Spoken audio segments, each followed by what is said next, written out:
Good morning, y'all. I want to start this video by acknowledging something that I think is going to be immediately obvious to anyone who has been following this week's pattern, and that is the fact that the storm system I'm about to describe to you is genuinely one of the most complex, geographically expansive, and multi-hazard weather events I've had the opportunity to cover in a long time.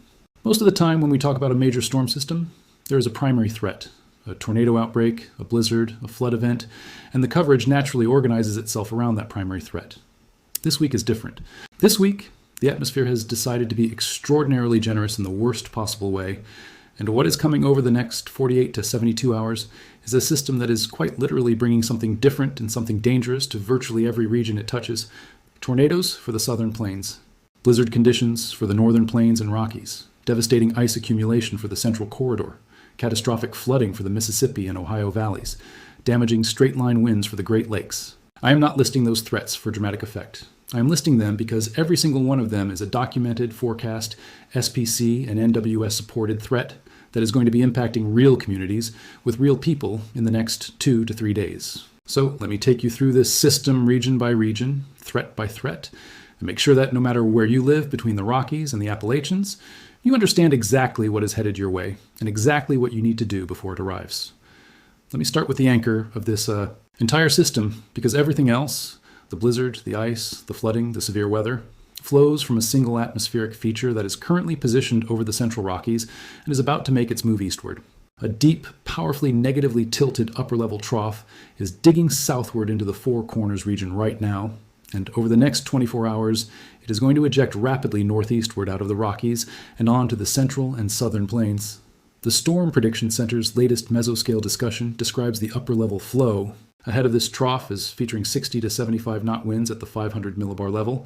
That is jet stream level flow of extraordinary intensity, which is going to act as the engine driving every single surface weather hazard I'm about to walk you through. This is not a weak or disorganized system. This is a textbook, high amplitude, high energy winter into spring pattern change event that is going to reorganize the weather across the entire central United States over the next 3 days. The breadth of its impact is directly proportional to the depth of the upper-level feature driving it, and that feature is deep. That feature is powerful. That feature is about to make its presence known from Texas to Minnesota simultaneously.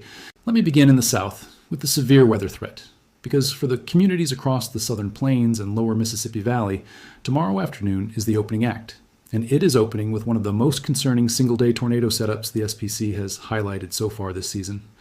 A moderate risk, level 4 out of 5, is in effect from central Texas northward through Oklahoma and into southeastern Kansas for tomorrow.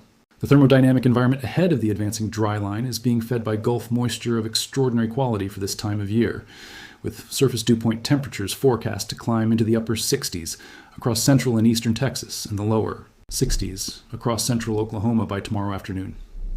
The SPC's Day 2 discussion is explicitly referencing ML CAPE values of 2,500 to 3,000 joules per kilogram across the warm sector, with effective bulk shear values of 50 to 65 knots. 3,000 joules of instability under 65 knots of shear.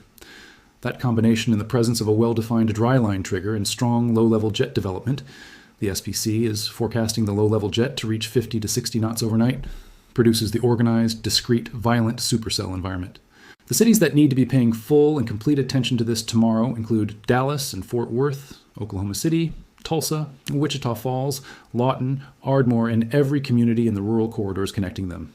CNN is specifically reporting that this system carries the potential for several significant tornadoes rated EF2 or stronger across the Texas-Oklahoma corridor tomorrow afternoon, with the risk persisting into the overnight hours as the dry line surges east and the low-level jet intensifies. EF2 or stronger. Multiple. Tomorrow afternoon and overnight. On top of that, softball-sized hail is explicitly cited in the SPC's severe parameter analysis, with significant hail parameter values of 3 or greater co-located with the tornado threat zone. Every vehicle, every greenhouse, every piece of exposed equipment from central Texas to southeastern Kansas needs to be under cover before tomorrow's afternoon storm initiation window begins. Now let me pivot north, because while the southern plains is dealing with violent supercells and tornadoes, the northern flank of this exact same system is delivering a completely different and equally dangerous hazard to the northern plains and northern Rockies. A blizzard warning is currently in effect from eastern Montana through western and central North Dakota, northwestern South Dakota, and into northern Minnesota, where the system's wraparound moisture flow is tapping deep into an Arctic air mass that has been entrenched across Canada for the past week.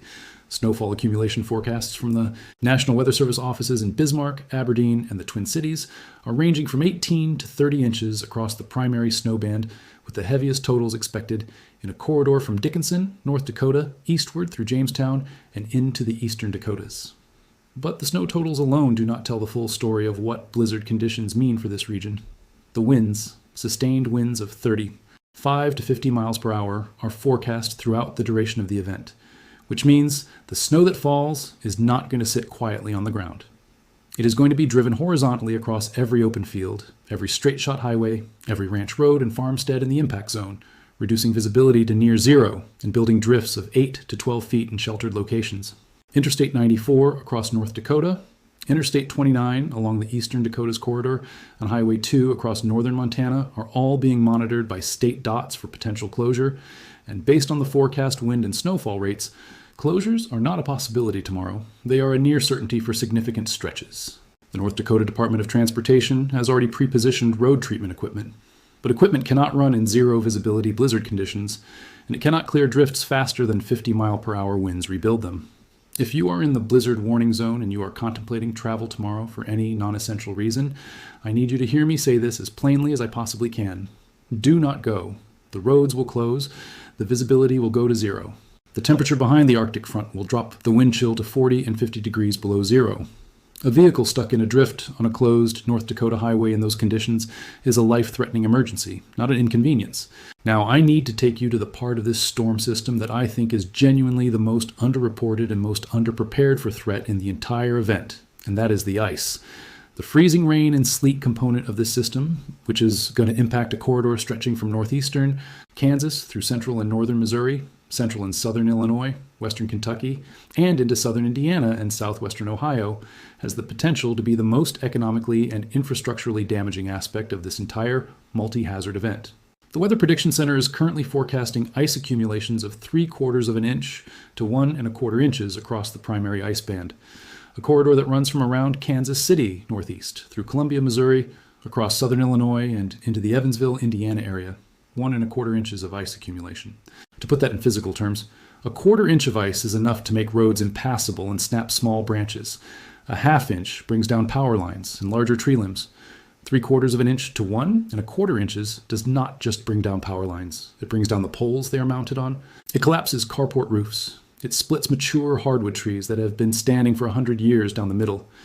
It takes transmission infrastructure, the high voltage towers and lines that serve entire counties, offline for days or weeks, not hours. The communities in the primary ice accumulation zone that need to be preparing right now include Kansas City, Missouri, Columbia, Missouri, Springfield, Missouri, Paducah, Kentucky, Carbondale, Illinois, Evansville, Indiana. These are not small communities. These are mid-sized cities with tens of thousands of residents who depend on power grid infrastructure that was not designed to carry 1 1/4 inches of radial ice loading. Power outages from this ice event have the potential to affect hundreds of thousands of customers across the central corridor. And because the cold air supporting the freezing rain is going to remain entrenched behind the storm system for days following the event, those outages are going to occur in temperatures that make unheated homes genuinely dangerous. The compound risk here, catastrophic ice damage to power infrastructure, followed by a prolonged period of below freezing temperatures before restoration is possible, is the scenario that emergency managers across Missouri, Illinois, and Kentucky need to be actively planning for right now. I want to talk about trees specifically in the ice threat zone because trees are the mechanism by which ice storms destroy power infrastructure. And in the swath of the country that is in the primary freezing rain band, the trees are leafing out.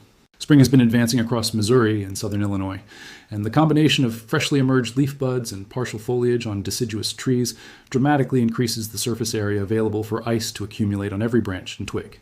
A bare winter tree carries a fraction of the ice load that a tree with even partial spring foliage carries. This is one of the reasons that late-season ice storms, storms that occur as the calendar transitions from winter into spring and trees are beginning to wake up, are historically among the most damaging ice events on record for power infrastructure. The combination of 1 1/4 inches of ice and partial spring foliage across Missouri and southern Illinois is the combination that brings down not individual branches, but entire tree canopies onto distribution lines across entire neighborhoods simultaneously. Utility crews are going to have a staggering amount of work to do behind this storm in the ice accumulation zone, and they are going to be doing it in cold, wet conditions with limited daylight and roads that are themselves covered in ice. Please, if you are in the ice threat zone, prepare for the realistic possibility of a multi-day power outage. Not a few hours, multiple days. Have water stored, have medications on hand. Have a plan for where you go if your home becomes too cold to safely occupy. Have that plan made before the ice starts falling. Let me move now to the flooding component of this system. Because east of the ice band and south of the snow band, this storm is going to be delivering extraordinary rainfall totals to a region of the country that has been dealing with above normal river levels since late winter. The Weather Prediction Center is carrying a level 3 out of 4 flash flood risk for a broad area encompassing central and southern Indiana, western and central Kentucky, central and western Tennessee, and northern Mississippi, where the warm sector ahead of the advancing cold front is going to channel an intense corridor of moisture northward from the Gulf and produce rainfall rates of 2 to 3 inches per hour within training convective elements, training thunderstorms, storms that repeatedly move over the same geographic area rather than translating away from it, are the mechanism responsible for the most catastrophic flash flood events in the historical record. When 2 to 3 inch per hour rainfall rates are produced by training convective elements over a region where the major rivers are already running at or above flood stage, the consequences are not isolated flash flooding on small streams. The consequences are major river flooding that threatens homes, businesses, and infrastructure that survived the prior high water events of the past several weeks, by a margin that this storm's additional rainfall may eliminate entirely. The Ohio River at Louisville is currently running well above its flood stage. The Cumberland River system in western Kentucky and Tennessee is elevated. The Tennessee River Basin is saturated. Every additional inch of rainfall that falls into those river systems tomorrow and tomorrow night is rainfall that has nowhere to go except downstream. And downstream means the communities along the lower Ohio, the lower Cumberland, the lower Tennessee, and ultimately the Mississippi that are already watching river gauges with apprehension.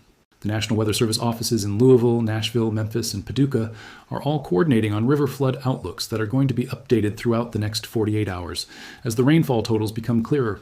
But the message from those offices right now is consistent and unambiguous. Additional significant river flooding is expected across the Ohio and Tennessee Valley drainages this week, and communities that are currently dry but close to major rivers need to be monitoring river stage forecasts actively and have evacuation plans ready to execute on short notice.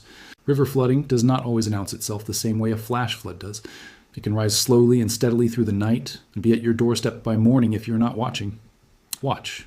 The final hazard in this storm system's remarkable portfolio is the wind threat across the Great Lakes region, and I want to give it the attention it deserves, even though it is perhaps the least dramatic of the 5 major hazards I have described.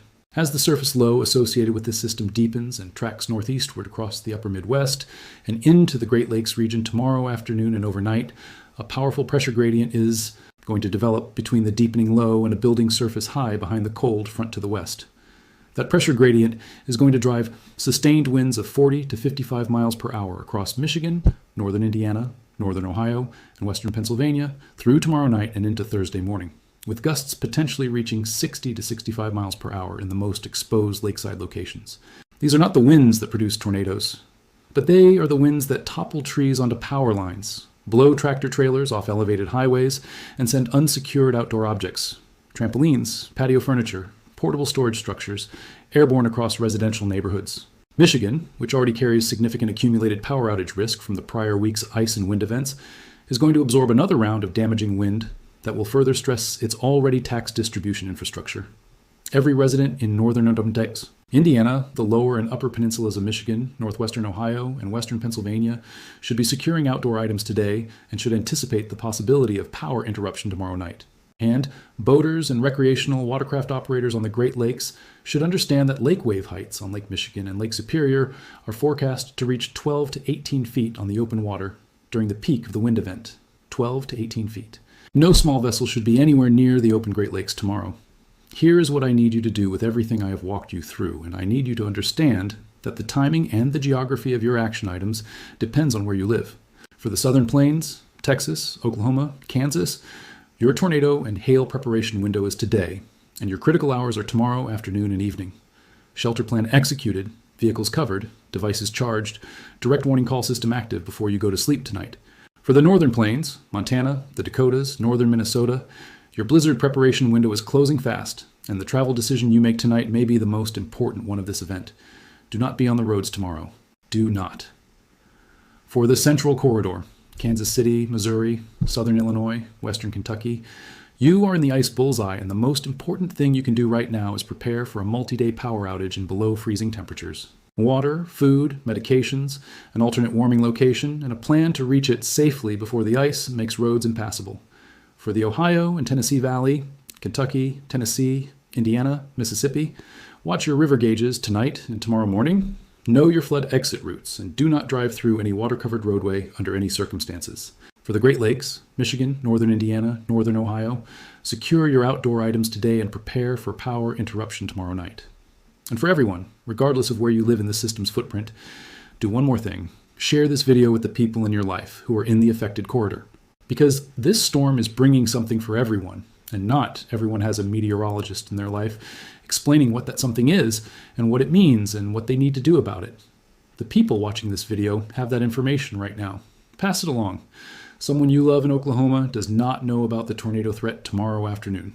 Someone you know in Springfield, Missouri does not know they may be without power for days inside a cold house. Someone in Louisville does not know the Ohio River may rise past their property line before Friday morning. Tell them, the information you share today is the preparation they make tonight, and the preparation they make tonight is what keeps them safe when this system arrives. I am going live tomorrow the moment severe weather initiation begins along the dry line in Texas, and I am staying live through the overnight severe threat, the ice accumulation peak, and the river flooding updates through Thursday. Subscribe to this channel, hit that notification bell, and I will see y'all in the live stream. Stay safe out there, every single one of you. I mean that.